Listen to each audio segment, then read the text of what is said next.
আপনারা জানেন জনাব মাহমুদুর রহমান তার নামে 2015 সনে পতিত স্বৈরাচার সরকারের প্রধানমন্ত্রী আমেরিকার একটা মিথ্যা ঘটনা সাজিয়ে বাংলাদেশে মামলা করেছিল এবং সেই মামলায় একজন বিচারক ওনার অনুপস্থিতিতে ওনাকে 5 বছরের জেল দিয়েছিল। ওনার সঙ্গে জনাব শফিক রহমানও ছিলেন, আরও 2 জন ছিলেন।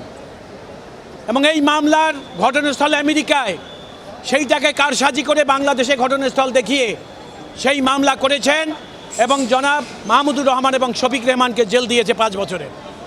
আর একটা সেকশন আছে 120B, যেটা এইডিং সেকশন, মূল অপরাধের সহযোগী অপরাধ, সেটাও তাকে 2 বছর, অর্থাৎ বিচার ব্যবস্থার কোনো নিয়ম নীতিকে তারা তোয়াক্কা করে নাই। জনাব মাহমুদুর রহমান তাকে একবার হত্যা করার চেষ্টা করেছিল, জোর করে দেশ থেকে বের করে দিয়েছে। সেই মাহমুদুর রহমান স্বৈরাচার সরকার পতনের পর বাংলাদেশে আসছেন। আজকে তিনি স্বেচ্ছায় আদালতে এসেছেন। তিনি জেলে যেতে চেয়েছেন, জামিন চান নাই। আমরা আদালতের কাছে তার জামিনের প্রার্থনা করি নাই, তাকে জেলে পাঠাবার কথা বলেছি। আর যেহেতু তিনি মন্ত্রী ছিলেন, তাকে যেন প্রথম শ্রেণীর মর্যাদা দেওয়া হয়। জনাব মাহমুদুর রহমান জেলে গেছেন, উনি আপিল করবেন, তারপর জেল থেকে বেরিয়ে আসবেন, সেটাই আমাদের প্রত্যাশা দ্রুততম সময়ের মধ্যে। ওনার বিরুদ্ধে যেই মামলায় সাজা হয়েছে সেইটাই তিনি সারেন্ডার করেছেন। এখন তিনি জেলে গেছেন, বাকি মামলা অতি দ্রুত এই মামলা থেকে তিনি বেরিয়ে আসবেন। আমি রাজনীতির দলীয় প্ল্যাটফর্ম থেকে আমার এই স্বৈরাচারের বিরোধিতা করিনি, আমি আমার অবস্থান থেকে করেছি। আমার হইল বুদ্ধিভিত্তিক লড়াই, তিনি বলেছেন।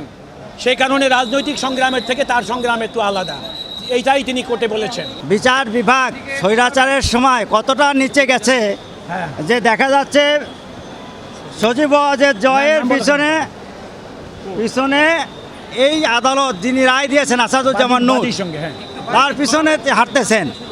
যদি ভিকটিমের পিছনে, বিচার প্রার্থীর পিছনে আদালত হাঁটে, পৃথিবীতে এরকম ঘটনা আর একটা নাই।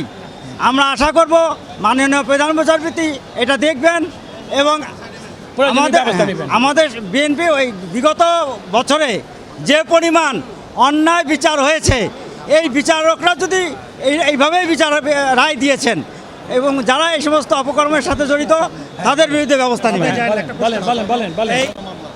বলেন।